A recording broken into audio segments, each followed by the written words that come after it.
एक वक्त के खाने के लिए आप क्या करेंगे? क्या आप अपनी जान जोखिम में डालेंगे? बांग्लादेश में बहुत से लोगों के लिए यह कोई सवाल नहीं है, ये रोज की सच्चाई है। हर सुबह सूरज एक जुए के साथ उगता है। लाखों लोग खाली पेट जागते हैं। उनका पहला विचार उनके सपनों या दिन की उनकी योजनाओं के बारे में नहीं होता। उनका पहला विचार भोजन ढूंढने के बारे में होता है।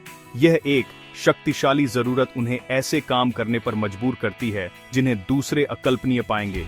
यह रोज लड़ी जाने वाली एक खामोश जंग है जहां इनाम सिर्फ जिंदा रहना है। हालांकि इसकी कीमत सब कुछ हो सकती है।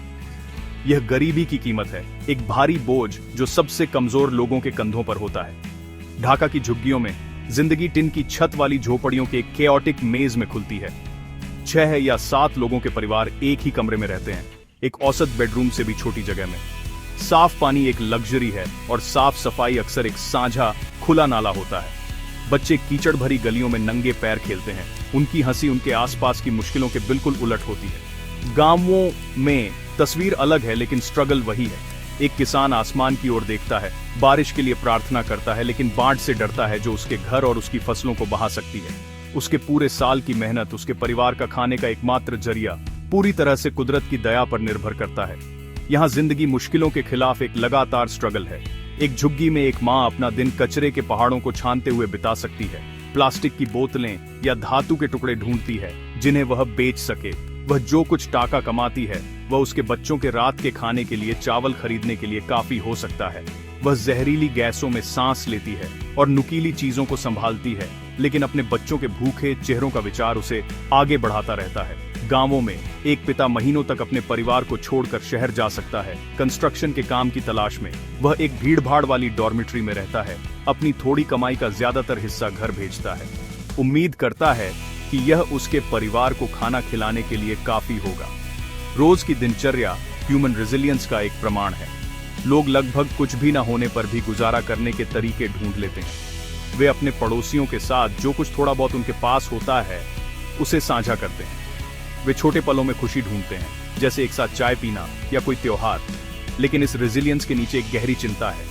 एक छोटी सी बीमारी एक परिवार की बचत को खत्म कर सकती है। एक तूफान मिनटों में एक घर को तबाह कर सकता है। एक नौकरी छूटने का मतलब भुखमरी हो सकता है। यह बांग्लादेश में लाखों लोगों के लिए जिंदगी का खतरनाक संतुलन है, जहां हर दिन जिंदा रहने के लिए एक लड़ाई है और खाने और कुछ भी ना होने के बीच की रेखा खतरनाक रूप से पतली है। बहुत से लोगों के लिए नौकरी आय और उद्देश्य का एक जरिया है, लेकिन बांग्लादेश के सबसे गरीब हिस्सों में नौकरी एक मौत की सजा हो सकती है। पैसे की जरूरत इतनी ज्यादा होती है कि लोग हर रोज स्वेच्छा से खतरे में चले जाते हैं। वे ऐसी नौकरियां करते हैं जिन्हें बाकी दुनिया भूल चुकी है। ऐसी नौकरियां जो अविश्वसनीय रूप से जोखिम भरी होती हैं। दुनिया की सबसे खतरनाक जगहों में से एक चटगांव में शिप ब्रेकिंग यार्ड है। यहाँ दुनिया भर से विशाल पुराने जहाजों को हाथ से तोड़ने के लिए लाया जाता है। मजदूर अक्सर बिना किसी सुरक्षा उपकरण के इन धातु के दिग्गजों पर चींटियों की तरह चढ़ते हैं। वे स्टील के हल्स को काटने के लिए साधारण उपकरणों का उपयोग करते हैं। जोखिम बहुत ज्यादा होते हैं। बचे हुए ईंधन के धुएं से विस्फोट आम बात है। मजदूर बड़ी ऊंचाइयों से नीचे नुकीली धातु पर गिर सकते हैं। स्टील के भारी टुकड़े उन्हें पल भर में कुचल सकते हैं। वे एस्बेस्टोस और लीड जैसे जहरीले पदार्थों के संपर्क में आते हैं, जिससे धीमी दर्दनाक बीमारियां होती हैं। फिर भी लोग इस काम के लिए लाइन लगाते हैं। क्यों? क्योंकि यह अन्य मजदूरी वाले कामों से थोड़ा ज्यादा देता है। अपने परिवार का पेट भरने की कोशिश कर रहे एक आदमी के लिए रोज के कुछ अतिरिक्त टाका अपनी जान जोखिम में डालने के लायक होते हैं। वो खतरों को जानता है, उसने दुर्घटनाएं होते देखी हैं, लेकिन उसके बच्चों की भूख एक ज्यादा तत्काल और शक्तिशाली खतरा है। ये डेस्परेशन सिर्फ शिप ब्रेकिंग यार्ड तक ही सीमित नहीं है। शहरों में आप लोगों को टॉक्सिक वेस्ट डंप्स में खोजते हुए देखते हैं, कुछ भी रिसाइक्लेबल ढूंढते हुए। उन्हें टोकाइस कहा जाता है और उनमें से कई बच्चे होते हैं। वे अपने दिन सड़ी हुई कचरे में वेट करते हुए बिताते हैं। उनके हाथ और पैर टूटे हुए कांच, मेडिकल वेस्ट और बीमारियों के संपर्क में आते हैं। वे गंदी हवा में सांस लेते हैं। उनके छोटे शरीर हानिकारक रसायनों को एब्जॉर्ब करते हैं। वे यह सब थोड़ी सी कमाई के लिए करते हैं। प्लास्टिक, कांच और धातु को कुछ सिक्कों के लिए बेचते हैं। यह गरिमा और सुरक्षा से वंचित जीवन है। यह सब एक और दिन खाने के लिए पर्याप्त पर्याप्त कमाने के अवसर के लिए है। सबसे दिल दहलाने वाली सच्चाई बाल श्रम की है। किताबों को पकड़ने के बजाय छोटे हाथ औजार पकड़ते हैं। क्लासरूम में बैठने के बजाय बच्चे फैक्ट्रीज, वर्कशॉप्स और ब्रिक किल्न्स में काम कर रहे होते हैं। आप उन्हें दुकानों में चाय परोसते हुए, सड़क पर कपड़े सिलते हुए या गारमेंट फैक्ट्रीज में लंबे समय तक काम करते हुए देखते हैं। उनका बचपन उनसे छीन लिया जाता है। वे उस शिक्षा से वंचित रह जाते हैं जो गरीबी के चक्र को तोड़ सकती है। डॉक्टर या शिक्षक बनने के उनके सपनों को जीवन यापन करने की कठोर वास्तविकता से बदल दिया जाता है। उनके माता पिता के लिए बच्चे को काम पर भेजना अक्सर एक दर्दनाक विकल्प होता है, एक आखिरी उपाय जब उनकी अपनी आय सभी को खिलाने के लिए पर्याप्त नहीं होती है। बांग्लादेश में गरीबी इतनी गहरी जड़ें क्यों जमा चुकी है? इसका जवाब सीधा नहीं है। यह इंटरकनेक्टेड प्रॉब्लम्स का एक जटिल जाल है। सबसे बड़े कारकों में से एक ओवर पॉपुलेशन है। बांग्लादेश दुनिया के सबसे घनी आबादी वाले देशों में से एक है। कल्पना कीजिए कि एक देश जो लगभग आयोवा राज्य के आकार का है, लेकिन जिसकी आबादी पूरे संयुक्त राज्य अमेरिका की आधी है। बस बहुत ज्यादा लोग हैं और सबके लिए पर्याप्त संसाधन नहीं है। इससे जमीन, नौकरियों और स्कूलों और अस्पतालों जैसी पब्लिक सर्विसेज पर बहुत ज्यादा दबाव पड़ता है। हर संसाधन कम पड़ जाता है और हर अवसर के लिए कंपटीशन बहुत ज्यादा होता है। सीमित संसाधनों के लिए यह फियर्स कंपटीशन एक और बड़ी समस्या को जन्म देता है, स्टेबल जॉब्स की कमी। हालांकि देश ने इकोनॉमिक ग्रोथ देखी है, लेकिन सबके लिए पर्याप्त फॉर्मल, सिक्योर जॉब्स नहीं हैं।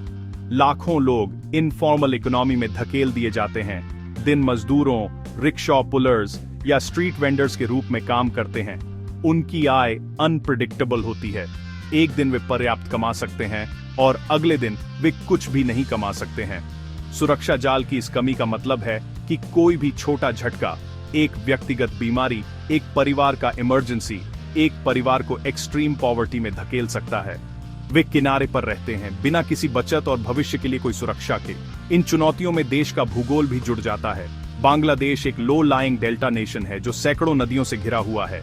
ये इसे नेचुरल डिजास्टर्स के प्रति अत्यधिक वल्नरेबल बनाता है। हर साल मॉनसून सीजन बाढ़ लाता है जो देश के विशाल क्षेत्रों को डुबो सकता है। बंगाल की खाड़ी से आने वाले साइक्लोन्स व्यापक तबाही मचा सकते हैं। ये डिजास्टर्स घरों को नष्ट करते हैं, फसलों को बर्बाद करते हैं और लाइव स्टॉक को मारते हैं।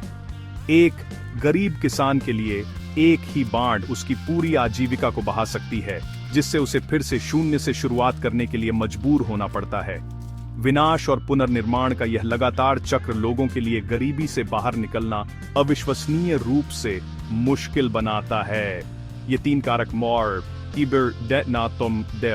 ओवर पॉपुलेशन, जॉब्स की कमी और नेचुरल डिजास्टर्स एक विशियस साइकिल बनाते हैं। ओवर पॉपुलेशन से ज्यादा लोग कम नौकरियों के लिए प्रतिस्पर्धा करते हैं। सिक्योर जॉब्स की कमी लोगों को ज्यादा वल्नरेबल बनाती है।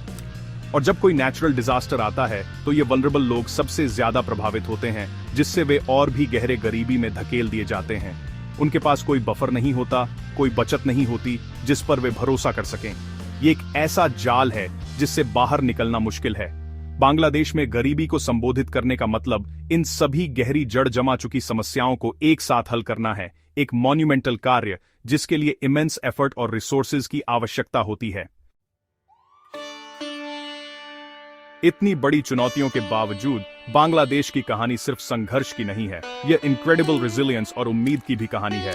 वही हाथ जो जिंदा रहने के लिए संघर्ष करते हैं, वही हाथ एक बेहतर भविष्य भी बना रहे हैं। इस बदलाव के सबसे बड़े चालकों में से एक मैन्युफैक्चरिंग सेक्टर का विकास रहा है, खासकर रेडीमेड गारमेंट इंडस्ट्री का। लाखों नौकरियां पैदा हुई हैं, खासकर महिलाओं के लिए। कई युवा महिलाओं के लिए एक फैक्ट्री में काम करना अपना पैसा कमाने, इंडिपेंडेंस हासिल करने और अपने परिवारों को एक मीनिंगफुल तरीके से सपोर्ट करने का उनका पहला मौका है। यह इकोनॉमिक प्रोग्रेस एक पावरफुल सोशल चेंज से मेल खा रहा है। शिक्षा पर बढ़ता जोर। सरकार और कई नॉन प्रॉफिट ऑर्गेनाइजेशंस ने बच्चों को स्कूल में लाने के लिए एक कंसर्टेड एफर्ट किया है। उन्होंने नए स्कूल बनाए हैं, मुफ्त किताबें दी हैं और गरीब परिवारों को अपने बच्चों को काम पर भेजने के बजाय स्कूल भेजने के लिए स्टाइपेंड्स भी दिए हैं। साक्षरता दर लगातार बढ़ रही है। एक पढ़ा लिखा बच्चा बदलाव के लिए एक पावरफुल फोर्स है। उनके बेहतर नौकरियां पाने, छोटे स्वस्थ परिवार रखने और यह सुनिश्चित करने की ज्यादा संभावना होती है कि उनके अपने बच्चे भी शिक्षा प्राप्त करें, जिससे गरीबी का चक्र हमेशा के लिए टूट जाता है। बांग्लादेशी लोगों की भावना शायद उम्मीद का सबसे बड़ा स्रोत है। वे पैसिव विक्टिम्स नहीं हैं, वे मेहनती, इनोवेटिव और अपने जीवन को बेहतर बनाने के लिए दृढ़ संकल्पित हैं। आप इसे उस किसान में देखते हैं जो नई बाढ़ प्रतिरोधी चावल की किस्मों को अपनाता है। आप इसे उस महिला में देखते हैं जो माइक्रो फाइनेंस इंस्टीट्यूशन से एक छोटा लोन लेती है ताकि अपना खुद का व्यवसाय शुरू कर सके, जैसे मुर्गियां पालना या कपड़े सिलना। ये छोटे व्यक्तिगत प्रयास जब लाखों से गुणा होते हैं तो प्रगति की एक पावरफुल वेव बनाते हैं। लोग बचाए जाने का इंतजार नहीं कर रहे हैं, वे सक्रिय रूप से खुद को बचाने और एक बेहतर देश बनाने के लिए काम कर रहे हैं। आगे का रास्ता अभी भी लंबा और मुश्किल है।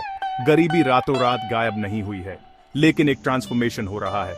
वह देश जो कभी अपने अकाल और आपदाओं के लिए जाना जाता था, अब अपने इकोनॉमिक डेवलपमेंट और सोशल इनोवेशन के लिए पहचाना जा रहा है। संघर्ष वास्तविक है और कठिनाई की कहानियां सच हैं, लेकिन उम्मीद की कहानियां भी सच हैं। ये एक याद दिलाता है कि ओवरवेलमिंग ऑड्स के सामने भी ह्यूमन स्पिरिट इंड्योर कर सकता है, अडैप्ट कर सकता है और अंततः ट्रायम्फ कर सकता है। हमें कठोर वास्तविकताओं से मुंह नहीं मोड़ना चाहिए, लेकिन हमें हो रही इनक्रेडिबल प्रोग्रेस को भी नजरअंदाज नहीं करना चाहिए। एक दिन, एक नौकरी और एक पढ़े लिखे बच्चे के साथ।